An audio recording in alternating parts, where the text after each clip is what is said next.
Welcome to Addressing History's podcast.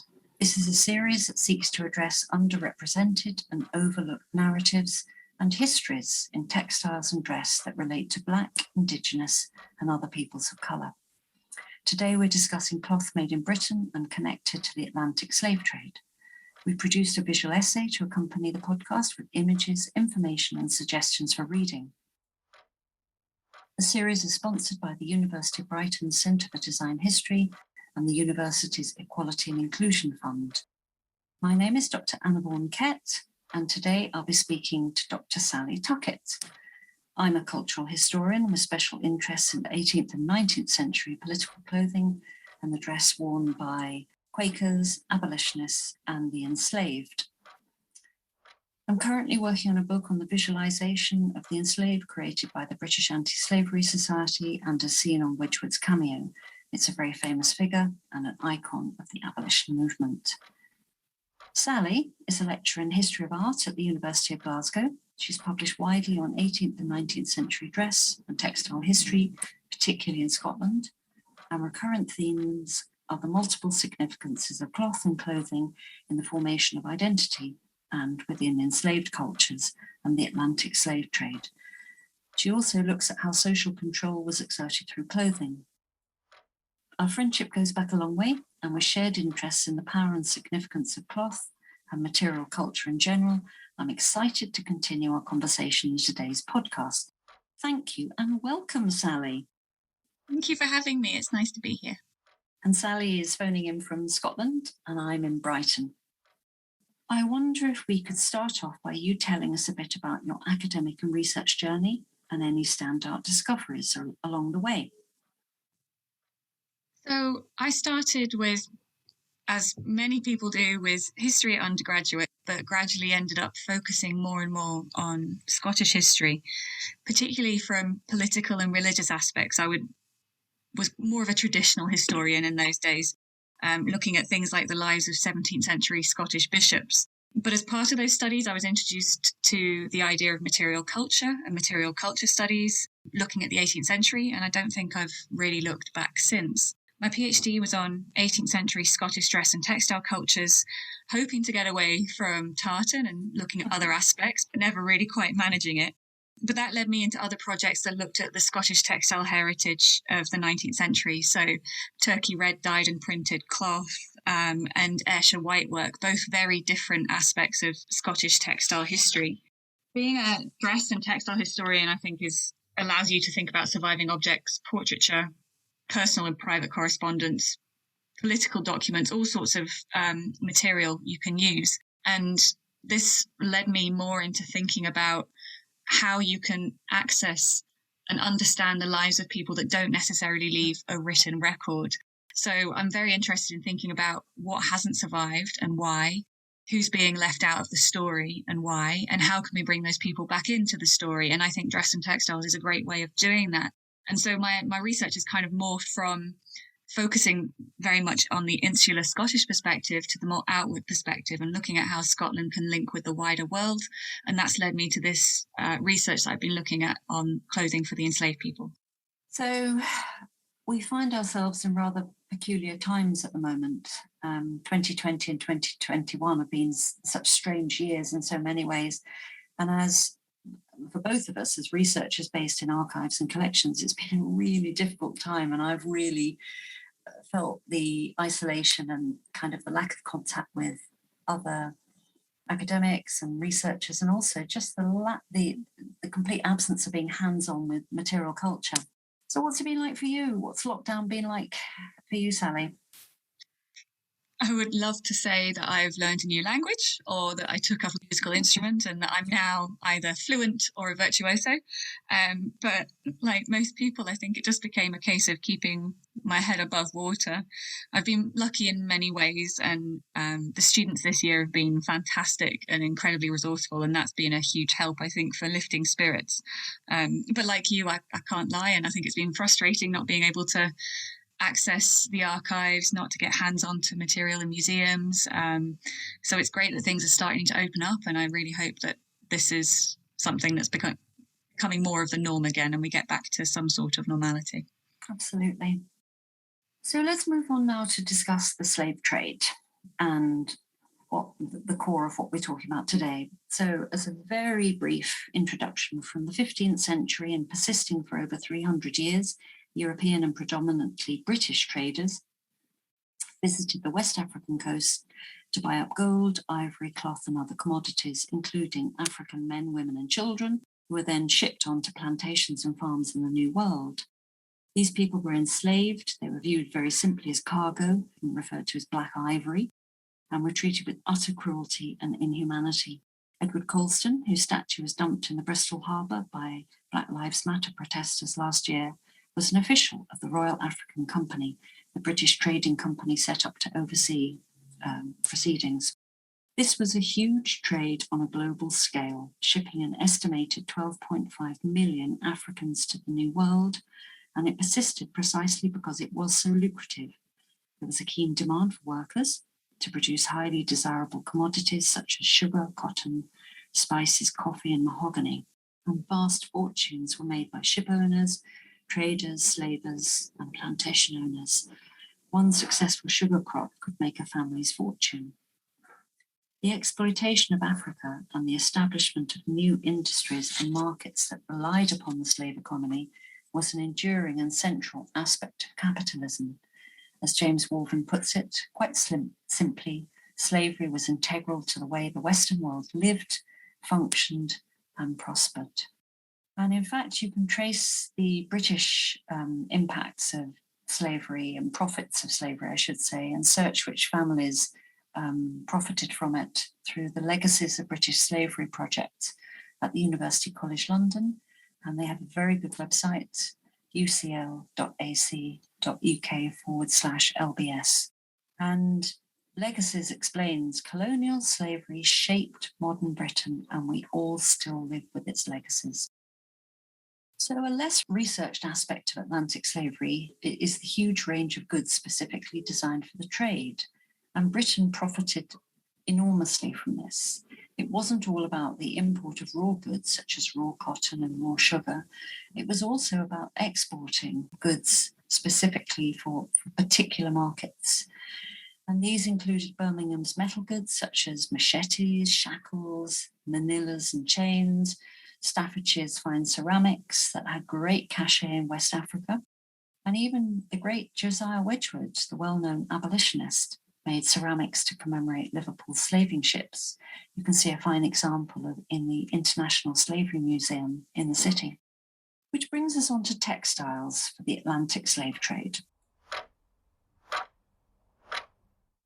Now, I'm sure you're the same, Sally, but in my reading, I've come across so many shipping logs listing rolls of cloth and voyages to Africa and the New World. And I've seen these in both Dutch and British shipping logs. Endless lists of cloth. So humble cloth such as calicos, kind of unbleached calicos, but also some pretty specialist ones such as Madras cotton check and gingham, as well as fine silks that were snapped up by the slave traders in Africa, and also the so-called plantocracy on plantations. And much of the cloth on board ship was actually destined to clothe the enslaved. And as you found out, Sally, it's not always field workers. There's a huge range of people who wore this. There was a wonderful conference back in 2019 in Cardiff, Clothing the Enslaved, where I saw your paper on Osnaburg cloth, and it set me thinking. So I wonder, Sally, if you can tell us a bit about why British-made cloth was exported in such huge quantities out to clothe the enslaved. So to understand why British textiles were imported to the colonies in such large amounts, like you say, ships with hundreds of thousands of yards of cloth each year were going out from Glasgow, Liverpool, and London. So to understand why this was happening and why it was being used to clothe enslaved people, we need to think about a combination of economic, social, and cultural reasons. The economic one is probably the easiest to understand. It was one of the main reasons for having colonies in the first place, was to take advantage of the raw materials that the colony could offer and to set up a mutually beneficial system of trade between the motherland and the colony. So just as you said, it's a trade is one of the big drivers for this. British colonies in North America, they were restricted by a series of navigation laws, which meant that they were reliant on European and British goods. And these goods even had to arrive on British ships. So the idea of colonies developing their own manufacture was, in the 18th century at least, actually seen as a bit counterproductive. It was felt by the powers that be and mercantile classes that the colonies should be in want of and in need of all these British goods. So as the 18th century progresses, like you said, we saw huge amounts of goods being shipped across, textiles of all sorts of varieties, but lots of household goods, books, even carriages and saddles, basically anything that the colonies needed to live an everyday life. And this was all being shipped out to North America and the West Indies. So that's the more economic and trade aspect of it. The socio-cultural reasons, of which racism is very much at the front and centre, are perhaps harder for us to comprehend in a modern society. On the one level, you have this idea that chattel slavery was an investment for the enslavers. The enslaved people were the labour on which their fortune was based, so clothing was needed at the most basic human level to offer a layer of protection. There's also the underlying sense that even though the enslaving class saw these people as essentially subhuman, they still imposed on them European standards of gendered and sartorial decency. So there was this sense in the 18th century and before that to be unclothed was uncivilized. There's this association that tailored clothing is something that's civilized. So they're imposing European ideals onto these captives and onto these enslaved people. So again, that then means they need the cloth to do it. And it comes back to the laws that restricted these colonies. They weren't making the cloth themselves, and they had to rely on the imports to provide the huge amounts that were actually needed. So that gives this imported cloth even more of a significance. It's absolutely fascinating, absolutely fascinating. And I guess also you just didn't want your workforce wasting time making their own clothing, even if you're working on a cotton plantation. You don't want people, wasting time. You do see some plantations going to make their own cloth. Some plantation owners were keen to do this, but it was to utilise slaves who perhaps couldn't work in the field. So Thomas Jefferson is a great example of this. He set up a textile manufactory and he put young girls and old women in doing most of the work. There were some younger women involved as well, but the idea was to use up or to utilise the labour that they couldn't put into the field, and textile manufacturers were doing that. But again, it comes down to quantity. They could never actually quite produce enough that they needed to hundreds of enslaved people that were there. And, Great Britain really, there was a lot of textiles being produced all over Britain. I mean, obviously the large industrial centres such as Manchester in the 19th century, which I've looked at. But in the 18th into 19th century, there were many, many, many smaller ones, such as Kendal, Carlisle. There were rural areas such as the West Riding. And there's a little-known Welsh angle that was brought out in the wonderful 2019 project, From Sheep to Sugar, that explored the history of breath-in or woolen cloth, some of which was made in very remote rural communities in Wales and provided much needed income to these very poor communities. And in fact, Chris Evans and Naomi Preston discuss this in their forthcoming book, Clothing the Enslaved. And both you and I have chapters in this, Sally, don't we? So I wonder if you would say that this trade is now attracting the attention that it deserves. That's a good question. I think this trade, the textile trade in particular, has always been examined and discussed. It's, as we've seen, it's an integral part of the slave trade. They needed the textiles, first of all, to trade for slaves in Africa and then to clothe the slaves when they were in the colonies. So it's textiles have always been there in the background, and economic historians have often discussed the shipments that were going out and produced statistics of how much cloth was being sent across the period. Scholars of slavery have also used clothing as a way to talk about agency and resistance, and I think this is one of the most fascinating ways in which we can try and use textile history to help understand the enslaved experience. Steve O. Buckridge's work is a great example of that, looking at the West Indies, Jamaica in particular, and there's been a really good new article by Mary Hicks, and she looks at the trade of West African textiles to Salvador and how these textiles were traded and circulated by enslaved and free Africans. So it opens up all sorts of different perspectives for us, showing how cloth and clothing was used to transmit ideas about identity, control, and appearance, but from the perspective of the enslaved and the free Africans themselves. Perhaps what's changing with regard to the trade in particular comes more from the perspective or the school of British history, building on Eric Williams' highly influential work, which points to the fact that British wealth and industry is inextricably linked to slavery. There's no denying that. And I think there's a greater awareness of that now. And things that we were taught in school, like you and I probably both did the Industrial Revolution and the cotton mills of Manchester. I certainly don't remember any reference to that being based on enslaved labour, but that's now changing. We have to realise that colonisation and empire are all predicated on enslaved and oppressed people, and that's something that historians and society should acknowledge. And I think the textile trade can be part of that discussion and should be part of that discussion. This is so interesting, Sally. I mean, we're obviously a very different generations. You're way younger than me. To give you a sense of how slavery was erased from our cultural history, when I was studying A-level art, a painting that I looked at in my A-level exam was by Turner, and it was basically a tall, thin painting showing a ship in a storm with a kind of sunset going on behind, and it was called Typhoon Coming On. I think you know this painting. What the examiners did is they cut off the right-hand side of it, which shows the sea with the enslaved being thrown into the water. And this, of course, relates to the atrocity of the Zong, where Captain Luke Collingwood in 1783 or 1786 threw overboard 183 of the cargo because they'd run out of water.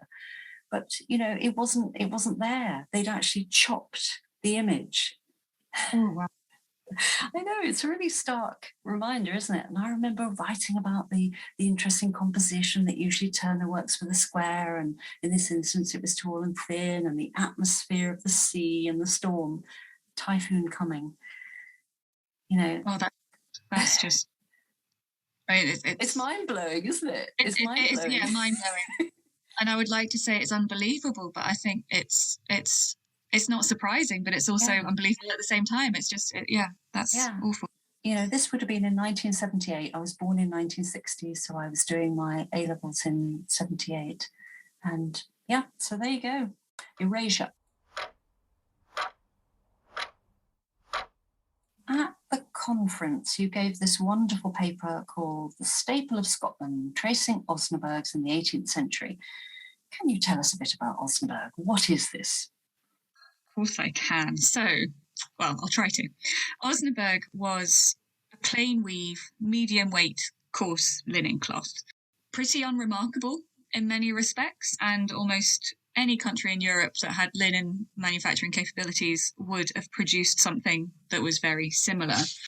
It was initially connected and produced in Germany, hence the name. It's named after the town Osnabrück.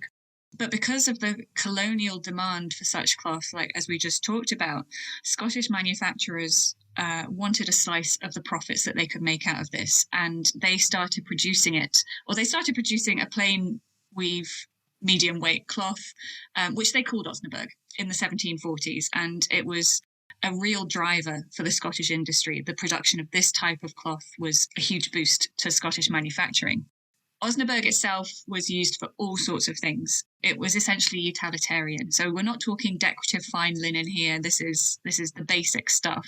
And it was used across all levels of society, from lining clothes to actual clothes.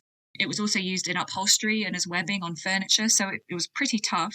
They even used it for packaging and shipping up goods. And I've found examples of very fancy mahogany furniture being wrapped in Osnaburg and shipped across Scotland. And of course, it was used for clothing enslaved people.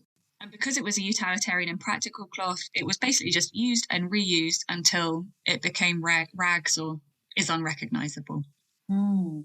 So does this mean that it hasn't survived and there's not so much to look at now?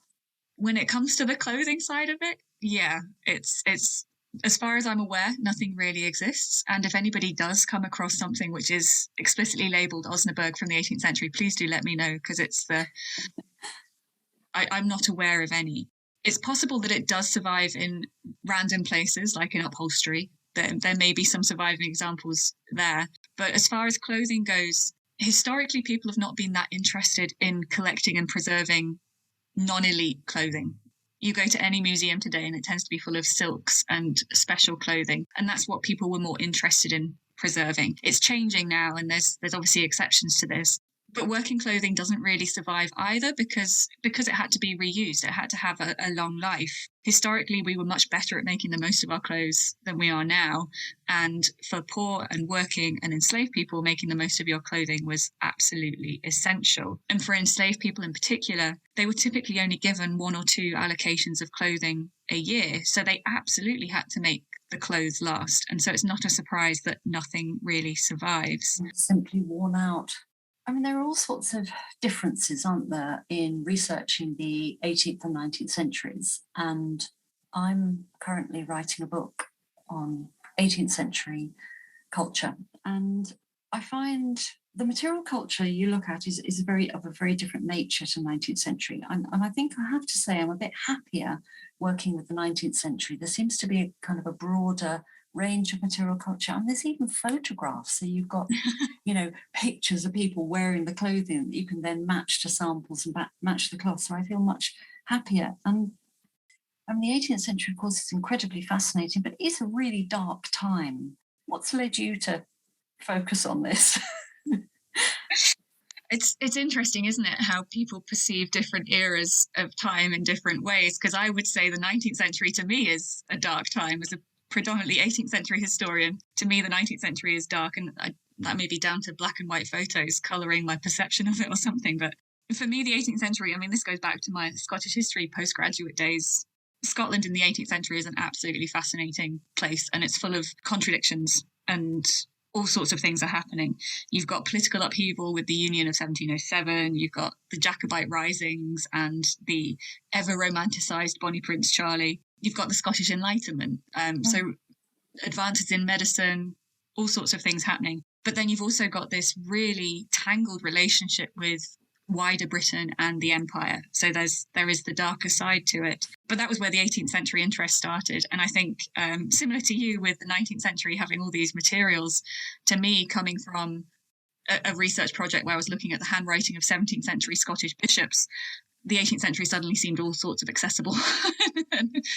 And I think, but because of all these things that are happening in Scotland at the time, which relate to bigger social movements, the relationship between society and economy and culture are so intertwined that I found it a fascinating place to think about the relationships between clothing and social control, and how what we wear reflects social and cultural conventions which might not be recognised a generation later, and what that can tell you about the previous generation, and how we can manipulate society with clothing and control. And some of my work on tartan and Highland dress looked at this, and I was really intrigued by some references to the shipping of tartan to North America, and it all just kind of spiraled from there and developed into this research which looks at the links in the 18th century between Scotland and the wider world.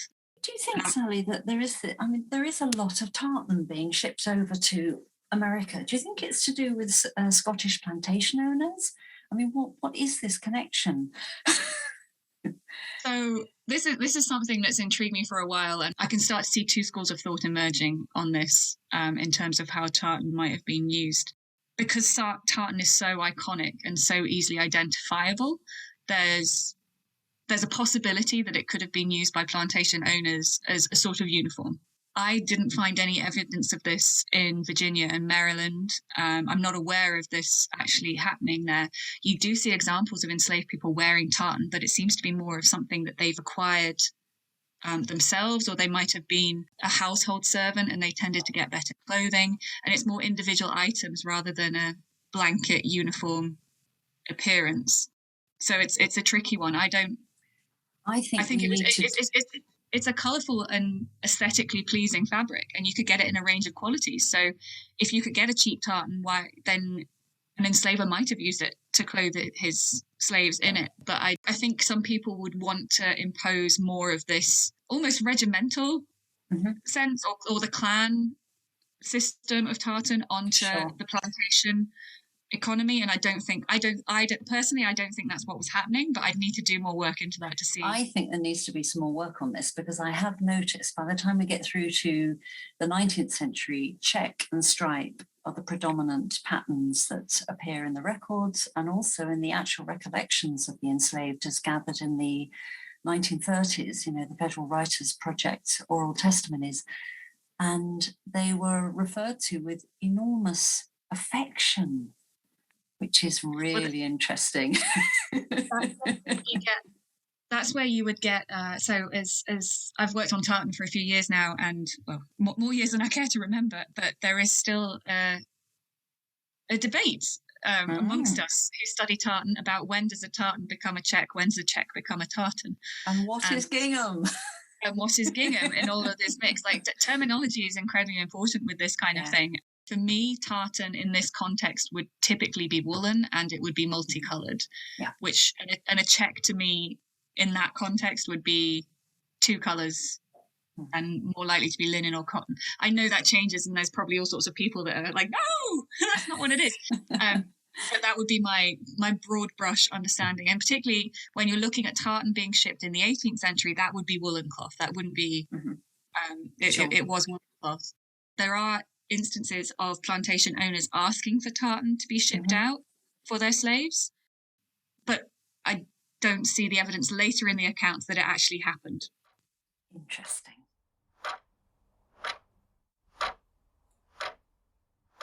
And I understand, Sally, that you ended up at Monticello. You had a fellowship and you were resident there. I mean, what on earth was that like? It sounds fascinating. That was an incredible experience. So Monticello is Thomas Jefferson's home in Virginia, Thomas Jefferson being the third United States president. And he had enslaved people on his plantation. And there's lots known about the slaves that lived and worked there. The most famous story being Sally Hemings and her family. But I took so much away from that. And there's some fantastic work coming out of these plantations and these records. So Linda Baumgarten and Gay Wilson, they've been working extensively on records of Jefferson, George Washington, looking at how slaves were clothed and treated and fed, all sorts of information coming out. So I was able to see firsthand how clothing could be used as a controlling mechanism within that environment. And Linda Baumgarten, for example, she argues that there are clothing hierarchies within the enslaved communities. Gender, as I've already mentioned, was one. So men would be wearing trousers, women would be wearing skirts. But then you also get the difference between field slaves and slaves who are closer to the house. And all of this would have impacted the clothes you were given. So I used that idea as a framework to try and hone in on specific individuals, looking through the Monticello records and trying to track their life, basically, through the clothes that they were being given. And there was one man in particular who was Burrell Culver, and he started off as a houseboy at Monticello, but he also worked in the nail factory that Jefferson had set up, so he had multiple jobs. And he eventually became essentially Jefferson's valet, so he was very close to Jefferson physically. And the clothing he was given reflected these different statuses and his change in occupation on the plantation, to the point that he was eventually, quote unquote, allowed to go and buy his own clothes. So it was a fascinating way to just sort of really dive deep. It was almost like a micro study, trying to get in as much as you could, one person in one place. But as part of that, I also just became increasingly interested in how these clothes were being made, the cloth, how the cloth was being produced. And that led me to look more into where the cloth was coming from. And so the trail led back to Scotland from that point. And in fact, there has been quite a lot of coverage in recent years on Scottish involvement in the Atlantic slave trade. And it does sound like a pretty vibrant field, would you say? Oh, yes, definitely. You've got university scholars, museum curators, independent researchers. They've all added their voices, and it continues to grow.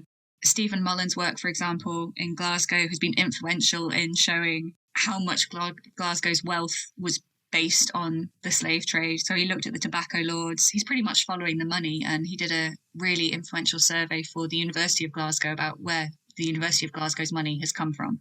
Glasgow museums for a number of years now have been doing projects that expose the links to slavery and empire through their objects. And there's some really great blogs out there if anybody's interested in looking at them. And then you've got people like Lisa Williams in Edinburgh, and she's the head of the Edinburgh Caribbean Association. And she, for a number of years now, she's been researching Edinburgh's links with slavery and does some fantastic walking tours around the city, going around quays. Amazing.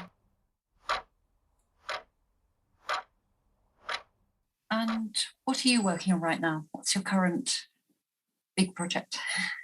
So, trying to bring together all my interests in one place.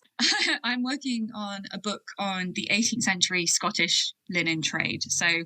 But trying to do it from a more social perspective. Previous studies have been very much the economic trade side of things, and I'm more interested in tracing the fibre from the flax to the end user. So I want to look at how it was made in Scotland, who made it, and who was using it. And the users are of particular interest to me because that a lot of those people were the enslaved people in North America and the West Indies. So it's a project that I'm hoping will show how you can use textiles to link two fundamentally different groups of people: poor people in Scotland who were making it, and then the enslaved people in the colonies who were wearing it, and using it to try and understand more about their lives. So one of the most rewarding aspects has been exploring the records of Scottish owned and run stores that were set up by the Glasgow tobacco lords in the Chesapeake area. And these tobacco lords made huge fortunes by buying up slave produced tobacco and setting up stores around the region where the planters could bring their crop and they could purchase all and sundry goods. So as we talked about at the beginning, the trade of these textiles, all the household goods that were coming in. And these accounts show that the stores themselves also relied on enslaved labour. So I've been able to trace some of the people through the records and find examples of specifically Scottish fabrics being used in this context and being worn by enslaved people. So there's a man called Milford, who was an enslaved worker at one of the stores, and he was given a lot of clothing. He seems to have been a relatively high status within the enslaved hierarchy of the store. He was quite near the top, and he was given Osnaburg shirt. He was also given Edinburgh, which was what some of the Scots manufacturers tried to call Osnaburg at one point. Brilliant. They wanted to rebrand it. So he had quite a lot of shirts made from that. So he was able to change his clothes on a regular basis. Compared to a field slave who might only have one set of clothing, Milford actually had quite a lot. He even had a greatcoat, which would have been an expensive item to wear. And it turns out from the records, following him through these records, he was actually able to travel around the region. He was sent on errands, he carried money, and he also got in trouble for gambling. So by following the clothes, I was able to find out a lot of information about this man. And just to put it into context for comparison, there was a young boy named Glasgow in the store, and he got much less clothing compared to Milford. Seems to have been a young boy anyway, from what you can tell from the records. And he doesn't seem to have left the store. So much of our work is based on piecing together narratives from the available sources. And I wonder if you could just talk a little bit about sources that mention the dress of the enslaved and any problems that might be associated with them. Yeah, so as you might have been able to tell from the previous answer, the records are very much skewed from a certain perspective. When it comes to sources about clothing of enslaved people, pretty much all of it comes from the perspective of the enslaver or white society rather than the enslaved. We've got plantation records, accounts, correspondence, these store accounts that I've been using, and they offer a lot of information about the quantities of cloth being purchased, when it was being distributed, and sometimes even how the clothes were made and how much it all cost. So these ledgers that I've been using from John Glassford & Co., which is one of the tobacco firms in Glasgow, I've been using those to try and figure out how much cloth was being shipped at any one time and how much was being sold once it hit the Chesapeake. We then have some visual sources, sketches and watercolours produced by people who travelled around the region. You might even get crude etchings in the advertisements for fugitive slaves. And for the West Indies, there are a number of paintings and engravings depicting enslaved people, most notably by Agostino Brunius. And for the benefit of listeners, Anna is holding up a fantastic new book to the screen called Witnessing Slavery, which is about depictions of slavery in art, and a much needed book. Yeah, it's absolutely fantastic. So this has just come out. This is Witnessing Slavery, Art and Travel in the Age of Abolition by Sarah Thomas, and it really unpacks and unpicks the various visual sources and sort of takes the reader beyond the regular. kind of more widely known ones.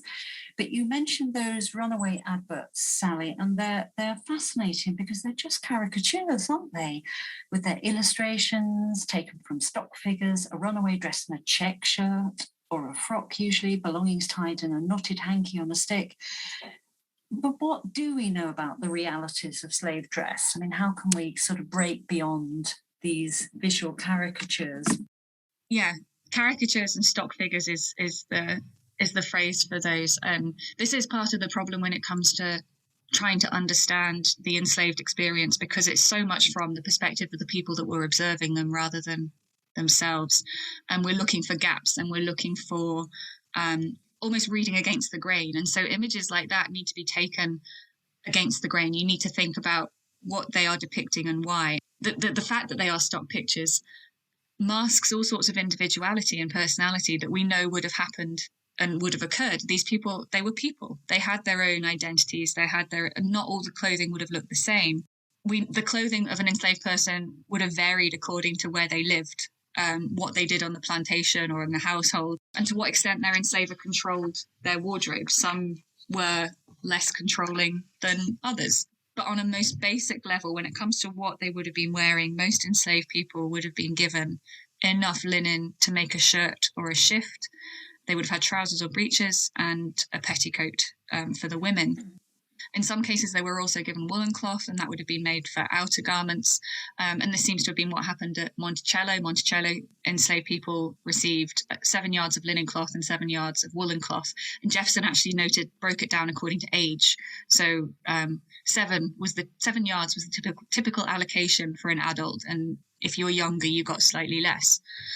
And this was distributed typically in the winter, or just before winter really took off. So which makes sense from a practical perspective, because then they would need more clothes. Plantation owners would sometimes give shoes and stockings and a hat. But again, this doesn't seem to have happened to all field slaves. Shoes were an expensive item of clothing. Handkerchiefs were another relatively common item that were distributed, particularly on plantations in the West Indies. So even though we're lumping all those garments together, and you're talking about hundreds of shirts or hundreds of handkerchiefs, just like today, how you wear something incredibly individual, and how you adapt it would have been very individual. And this really leads into the idea we mentioned before about fighting against social death, that you personalize and you use dress as an agent of resistance, really. And it lends itself to doing this, doesn't it? How you present yourself, as we all know, is how we want the world to see us. Yes. You're absolutely right, because just as clothing can be a way of subjugating and controlling somebody, you can use clothing to resist. And sometimes those acts of resistance can be so small that they're not even noticed by the enslaver or white society. There's a book by Anne Smart Martin on shops and stores in the backcountry of Virginia. And she has the example of an enslaved woman named Suki, who went into a store and bought a mirror and a ribbon.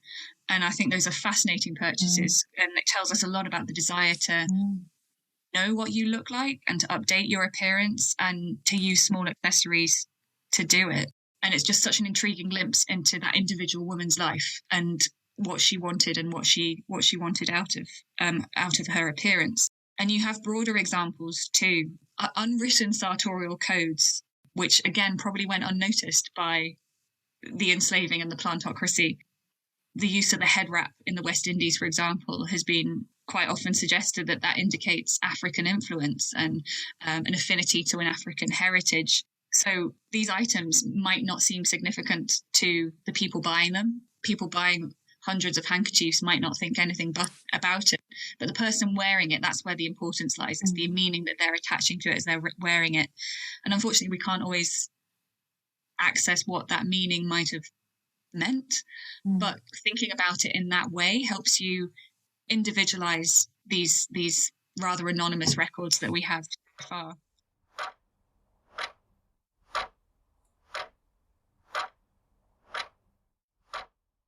Archaeology has a wealth of information about the enslaved experience and offers us so much. archaeologists at Monticello, for example, they found a tiny cowrie shell in one of their excavations where they knew there had been a slave residence. And cowrie shells were used as part of ritual dress in Africa and Southeast Asia, but it was also used as a form of currency. So it's a highly useful and valuable object. And this shell had a hole and 2 grooves in the back of it. So they think it was either worn as a piece of jewelry or it was sewn into clothing.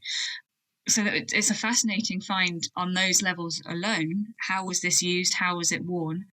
But even more intriguing is the fact that it's thought that there were no enslaved people at Monticello who had been born in Africa. All of them had been born in Virginia. So how had this shell got there? Had it been passed down? Had it been acquired in trade? As well as how was it used and how was it worn? Often these are just glimpses, and they can be as frustrating as they can be enlightening, but they're incredibly important nonetheless. That is absolutely fascinating, absolutely tantalizing, isn't it? The story of the shell.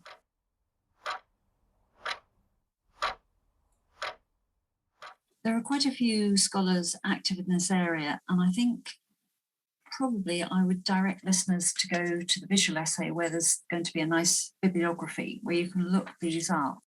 In terms of where to see the dress of the enslaved, the National Museum of African American History and Culture in Washington has, I understand, I've not visited yet, a very good display.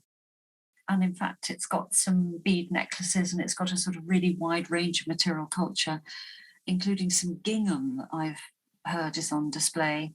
Do you know anything about the displays there? No, like you, I haven't been able to get there yet. It's on the wish list. Yes, definitely. I do know that they have smaller items, I believe, as well. So things like beaded necklaces, I believe they have there.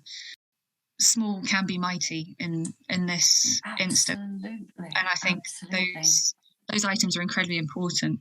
When it comes to clothing, certainly for the 18th century, as we discussed earlier, there's not really anything that survives.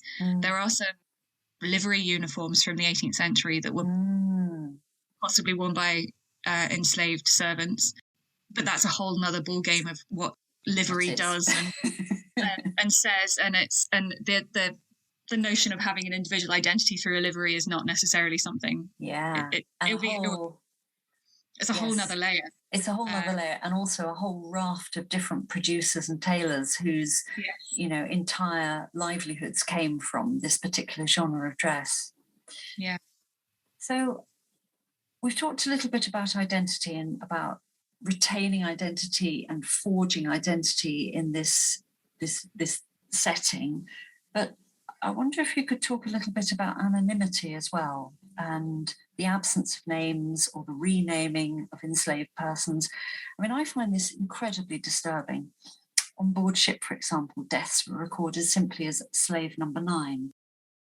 And this was highlighted in a fantastic new book called Wake by Rebecca Hall. It's a graphic novel. And we've actually drawn attention to absence in the visual essay we've created for this podcast using the wonderful portrait of an enslaved woman called Flora, which is on display in the National Portrait Gallery in Washington. So what do you think about anonymity and how it leaves us, as it were? So this is a huge, huge question.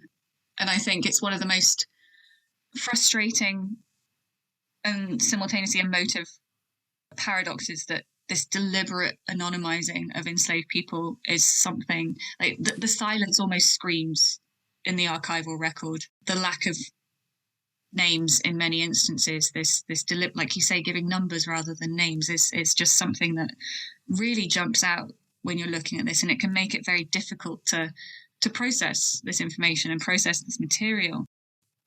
When names are recorded in plantation records, again, it can be something that like it helps give a sense of identity to that person. But we always have to bear in mind that we have no way of knowing if that name listed is one which was given to the individual at birth by its mother, by its father, by its relatives or friends, or if it was something that was imposed upon them by the enslaver.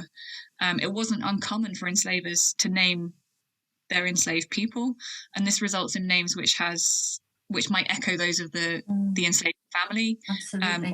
or give a nod to the British roots. So even a name can also, even when a name does survive, it can still be problematic. One of the boys in the Glassford stores that I've been studying was called Glasgow. And as the boy and the store were owned by a Glasgow-based tobacco firm, and the factor of the store also had Glasgow roots, that name can't be a coincidence. But what he felt about that, we will never know. Whether he called himself that, we will never know. And then in the same store records, these store records, which can be so detailed, there's also just throwaway references to people that I've no idea what their name was. And Glasgow, for example, lived with a woman called Beck, and I've managed to sort of extract a lot of information about her through these store records. She was at the store for quite a few years. She seemed to have got really nice clothing compared to some of the other enslaved women in the store. But then at the very end, in one of the last entries before the store closes, we find that Beck had 3 children. And those children are never named. The children live with her in the store, and you can see that by looking back and seeing that she was given a huge amount of fabric compared to the other slaves who were being dealt with as individuals. So she was obviously being given extra cloth to help clothe her children and for blankets and things. But who their father was, what their name was, we will likely never know. So sometimes a name can be helpful, sometimes it's not, and sometimes there are no names at all. And I think it's precisely because there are so many gaps and so many unknowns that when we do find a name, it's important that that name is included in the narrative, even if it's one that we don't know they gave themselves.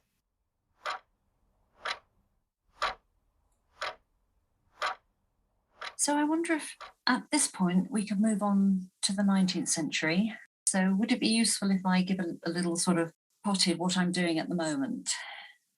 I think that would be great, and I would love to hear it. Yes, please.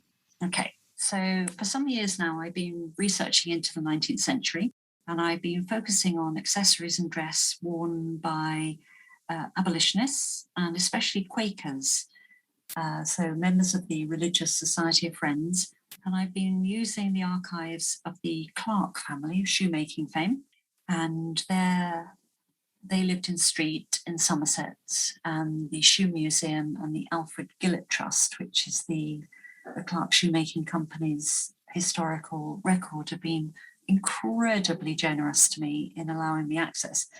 I mean, there are so many things to say about what this work has entailed, but what I'm really interested in is how women boycotted goods made by the enslaved and how they sought out free labour alternatives. So this is part of what we call the free produce movement. And it was an entirely kind of parallel system of sourcing, manufacturing, packaging, buying that ethical consumers had at their disposal. I mean, it's easy to sort of see it as a precursor to modern ethical consumption movements. And these were early pioneers, really, on looking at how goods are made, what they're made out of, what the labour conditions were for the makers, and lots of things that have got huge resonance today. Add in the gender angle, that this was primarily driven by women, and it was a way in which they were socially acceptable. They were able to voice their political protest and to actually bring about change. So, I mean, I'm absolutely fascinated with it, I have to say. The gender side of things, I think, you're right, it's absolutely fascinating, and it's a great way to open up the discussion more. And I think that's why dress history is so useful, to broaden out the discussion beyond the male-led political trade debates. Possibly an impossible question to answer, but what has been the standout finding so far out of this research? Well, I would say that I was incredibly excited to find that Quaker abolitionist women were powerful, and they were incredibly political. They harnessed their dress as a visual marker of their political selves and their identities. And you have to see this within quite a restrictive cultural milieu I mean, sure, the 1850s, the advices were softening, and there were fewer rules and fewer sort of boundaries for Quaker dress, but still there were very sort of firm cultural, how should I put it, practices that circumscribed how women looked. There was an emphasis on plainness, for example, so less kind of trimming and exaggeration and adornment to clothing. But within that, they managed to really enact their political selves. And it's through cloth primarily, free labour cotton.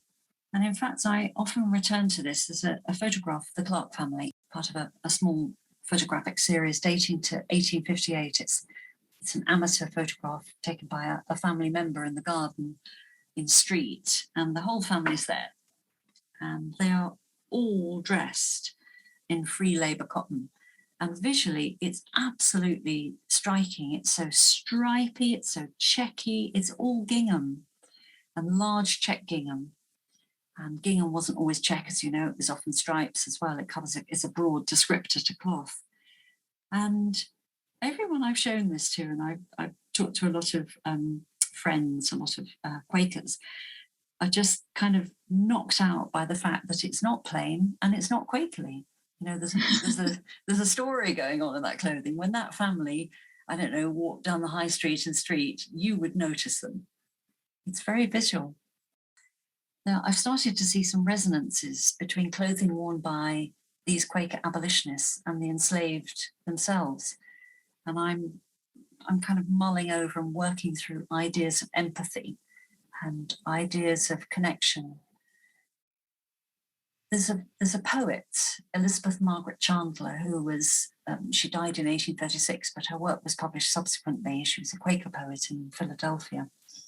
And she writes very, very explicitly about what free labour cotton makes you feel like, what it does to you, and how it activates and galvanizes and politicizes. And I'm kind of running with this idea, and sort of maybe Chandler also advocated a very extreme form of empathy where you imagine what it's like to be enslaved and you imagine the daily horrific brutalities that you have to endure. And I'm sort of running with this idea, hopefully not too fancifully, and creating a connection between the two. How do you think you'll be able to build on this connection? Are there archival sources to explore as well beyond the poetry? There are. I have some records, I have some textual sources from the family itself, from the Clark family, that I can use kind of as ammunition, if you like, for this argument. I know that the Clarks were emphatic about wearing free labour cotton, and in fact, Eleanor Clark, the wife of James, so James and Cyrus were the founders of the shoemaking company. And Eleanor had a little shop in the village of Street, which only sold free labour cotton.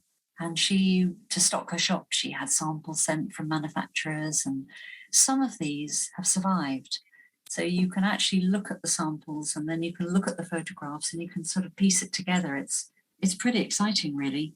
And they're really jazzy designs. You know, they're not at all what you expect from Quakers in the 19th century. And in fact, the cloth I've become particularly interested in is hand-loomed gingham, heavyweight gingham, that was made by a weaver in Carlisle called John Wingrave. And he ran a little weaving shed. I mean, it's a really interesting company he ran because it was a cooperative, and he specifically employed unemployed handloom weavers who were in terrible, terrible states in Carlisle at the time because of industrialisation. They kind of lost their jobs. And he catered specifically to ethical consumers. His cloth was sold directly, so you could write to him and he would send you cloth, or via a warehouseman in Manchester who was a Quaker. Now, I have been to Carlisle, and really sadly, all traces of John Wingrave seem to have vanished. There are no records to look at. But I visited, you know, where he was based, and I have a body of records from the other end, if you see what I mean, from the consumer's end. But no, I was hoping to find more when I got there. But Carlisle's a really interesting place. It should be pointed out that in the 1850s, it was a major textile producer, and it had segued very effectively from wool into cotton. And it was creating both hand and machine woven cotton into the 1850s and 1860s. And just a few streets away from Wingrave's little workshop, a truly enormous mill complex once stood, and the main building and its landmark chimney still stands. The company is, of course, Peter James Dixon and Sons. It was established in 1836, rising in the 1850s to become the largest textile mill in Britain. And what's so important about Dixon's and this sort of strange system of creating cotton is kind of side by side, you've got the ethical cotton made from free labor yarn, and almost sort of next door, you've got the textile giant that was utterly reliant on the Anglo-American slave cotton industry. All its cotton was imported from USA, and it's difficult to ascertain, but a significant market was also sending the cloth back to the plantations. So Dixon's was reliant. I mean, this is something that the museum in Carlisle, the Tully House Museum, has really emphasized, that it was utterly reliant on the Atlantic slave trade. And in the 1860s, the trade dwindled during the American Civil War, and it closed its doors in the 1880s. So would you say that there's a direct correlation between emancipation and the failure of this trade? Because it goes back to what we were talking about at the beginning about how fundamental the slave trade was to British industry and the profit was for British industry. And this seems like it's an example of how it ended. No, you're absolutely right. I mean, interesting things happen in the 1860s when the Civil War is happening. There is a kind of a halt, if you like, in the export of cotton, and the so-called cotton famine happened. And for some companies, such as Dixon's, this provided, this was devastating. I mean, other companies, for example, in Manchester kept going, and obviously the cotton industry just, continued in Manchester. But it was the end of the road for some textile producers, I believe. And they didn't close until the 1880s. So, there was some 20 years after the Civil War, they continued trading. And have you got any surviving examples? You mentioned before that the material from the 19th century is perhaps more bountiful than the 18th. So is there much to look at? Although this particular incident's not so bountiful, but this is what I found out. The Tully House Museum in Carlisle, which was the former family home of the Dixons, has a really lovely permanent display of a large piece of hand-loomed cotton gingham that really looks like tartan. I mean, I'm not the tartan specialist here. You'd have to see it, Sally, but it's not wool, but it does, it does look like tartan. Could it be made by Scottish weavers? We know that there was a large influx of Scottish weavers into Carlisle in the 18th century looking for work. I've also had a look in the archive at Tully House, and I found a large number of swatches of Dixon's cloth. So there are a lot of samples. Rather frustratingly, they're all dated to the same year, which is 1866, and that there is a possibility that this is just a kind of a broad descriptor, and they do relate to other years. I mean, 66 is a bit late, really, I think. But they're absolutely fascinating. Lots and lots of little pieces of heavyweight cotton gingham, beautiful dark rich colours. A number of them are hand-loomed. You can see this from the selvages and from irregularities in the weaving. And this also I found very exciting and very interesting, that cloth in the 1850s was being hand-loomed under the umbrella of a large industrial production company. And having seen these swatches now yourself, do you think these were the types that were being sent possibly to plantations? It's really difficult to know because the records, the company records, I have not found. Certainly in the Public Records Office in Carlisle, I drew a blank, and there was mention of maybe a fire had destroyed some records. I think the only way to do this is to have a look at plantation records and to trace shipments and see if any are listed as coming from Dixon's. And I haven't done this yet.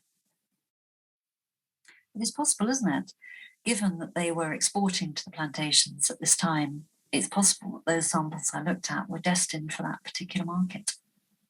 Yes, I wonder if there would be any scope in newspapers from the 19th century in the American context, and looking and seeing what they're advertising and how they're advertising it. Yeah, I think you're right. I need to explore it. I've only sort of nibbled around the edges of this particular narrative. But let's go back to the source of it and the source of the cotton itself, because this idea of the free labor cotton, I think, it seems to be a loaded term as well, because even after emancipation, it wasn't necessarily free as we would think it. But where were these manufacturers who were promoting this free labor movement? Where exactly were they getting their cotton from? I think this is a really good point. Free is a very loaded term, isn't it? I think in this context, it's used to distinguish between paid and unpaid labor. Right. So there were so-called free farms, really, in many, many different locations across the world. There were some in America, there were some in Texas. There were tiny numbers of free farms nestled within the slave economy in the southern states. There were some in India, there were some in Australia, and in fact, I've traced records through the Free Produce Press of imports of shipments of bales of free labor cotton, raw cotton, coming into Liverpool and then shipped on to Manchester. And I've got like a small database of the different manufacturers who were working with it. But it's an incredibly complex thing to do, because basically cotton has to be picked and shipped pretty quick. It starts to degrade very quickly. So you need a sufficiently large enough quantity to do the shipping. And there were such tiny numbers. Often they had to wait until a shipment could be made. You had to find someone who would carry it. And then you've got the whole manufacturing problem of keeping the two types separate. You have to, it's all got to be spun separately. Your looms have got to be threaded up with fresh, free yarn. And the economies of scale made it a really difficult thing to do. So it was always a complicated, difficult industry to be involved in. But there was demand. There were ethical consumers prepared to pay that little bit more, wait a little bit longer, maybe not have such a big choice of finished cloth. There was certainly a demand. So it's because I certainly wasn't aware that it was as broad as you were describing. When you first started talking about it, I immediately just thought free labor as in emancipated Africans Americans in North America. But actually, this is a global thing. And this is at the same time as slavery. This is concurrent to slavery, finding an alternative supply chain. And it was a very ambitious project, really, but it could only be a very small project because of the nature of the industry and also the power of the Anglo-American slave cotton industry that really, they were giants. Again, going back to this idea of survival of material, does free labor cotton survive? Ooh, that's a very good question. So the problem is how to identify it and to take it. Yes, to take it on spec, to look at two pieces of cloth and say, oh, that's made from free labor cotton and that's made from slave labor cotton. It's not possible to do that. So you have to gather all the evidence that surrounds it. You have to look at who's shipping it, who's buying it, has anyone written about it, and sort of piece it together. But the actual material culture, I mean, I guess you could look at it under the microscope and identify, globally where it came from, where the cotton came from, but I don't even know if you could do that. It's very tantalizing. I mean, we tend to rely on things like marks, labels, tickets, stamps, those things that are added onto the cloth by the manufacturers or the sellers to say, this is what it is. But there just aren't many surviving ones. And in America, Julie Holcomb has found a fantastic paper ticket. And this was tied to a roll of cloth that was sold at a free produce store. And it shows the enchained, half-kneeling, enslaved figure that's so familiar to us. This was the logo, if you like, that was designed by the British Anti-Slavery Society. And that, that's pretty good evidence that there was a marking, there was an identification process. But I haven't found any. I've read all sorts of references to it. And in fact, Josias Brown, this warehouseman in Manchester, he writes that he's designed a stamp. But if anyone's seen this thing or seen any cotton with it on, please let me know, because I want to see it very much. I have tracked down one garment, though. The only garment that I have found with the provenance that it is definitely made from free labour cotton is a baby's gown, dating to the 1840s or the 1850s, complete with its little handwritten paper label, free labour cotton, and it's held in the Philadelphia Museum. And I wonder if this was made for sale at an anti-slavery fair to raise money for the cause. So you've got all this information about, it was being made. You've got these references in newspapers to doing it. Quakers are keen for people to do it.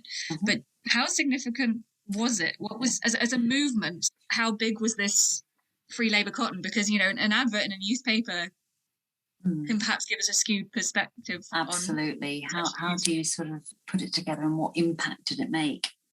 Well, we know that it's quite an old movement, and anti-consumerism and anti-slavery went hand in hand. So we have things like in the mid-18th century, there are a group of Philadelphian Quakers who are refusing to wear any manufactured goods, anything that's been made in a factory, any button, any thread, anything that's been made by hands other than yourselves. And they collected wool and they created homespun cloth that they sewed together themselves with thread that they had made. So this was a real sort of attempt to take control and to manage your clothing and not to subscribe to this burgeoning capitalistic system.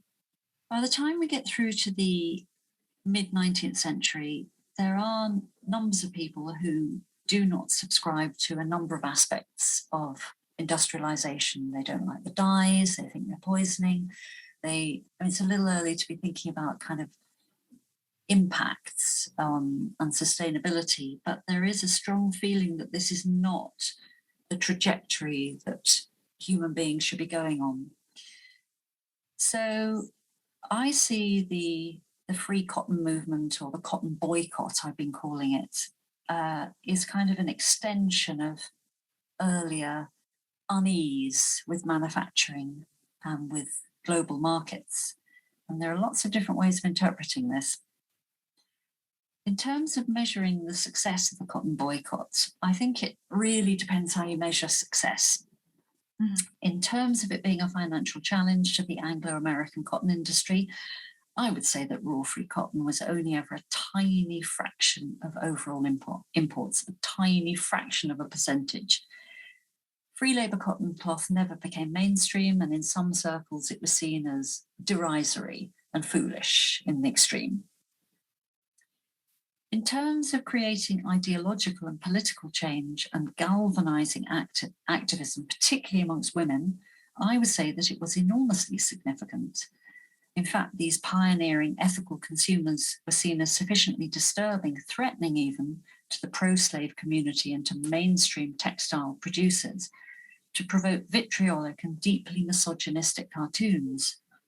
It didn't help that the anti-slavery societies on both sides of the Atlantic were not in agreement at all about the efficacy of boycotts and free produce. they just couldn't see it working, or they thought it was supplementary and it detracted from the main trajectory in some anti-slavery circles, which was immediate emancipation. It was freeing the enslaved, that this was all seen as kind of peripheral, if you like. But I have no doubt that misogyny impacted the movement, that female consumers were portrayed as foolish dreamers who couldn't understand economics, were trying to change the world through their frocks, was the kind of attitude that I've come up against many times. But it's interesting. The cotton boycott has, I think, laid some really solid foundations for subsequent consumer-led campaigns, which we're all familiar with today, things like fair trade. And it has kind of not normalized, but has popularized the idea that we need to look very hard at where our things come from. Yes, yes. Where they were made and under what conditions and by whom. To round up, thank you so much, Sally, for sharing with us your fascinating research and findings. I've really enjoyed our conversation today. We look forward to that book. So do I. Thank you so much for having me. It's been great to talk through all of these ideas and issues with you, and look forward to more. So thank you for listening. And please check out the visual essay, where we've got examples, images, facts, and a reading list for you to access.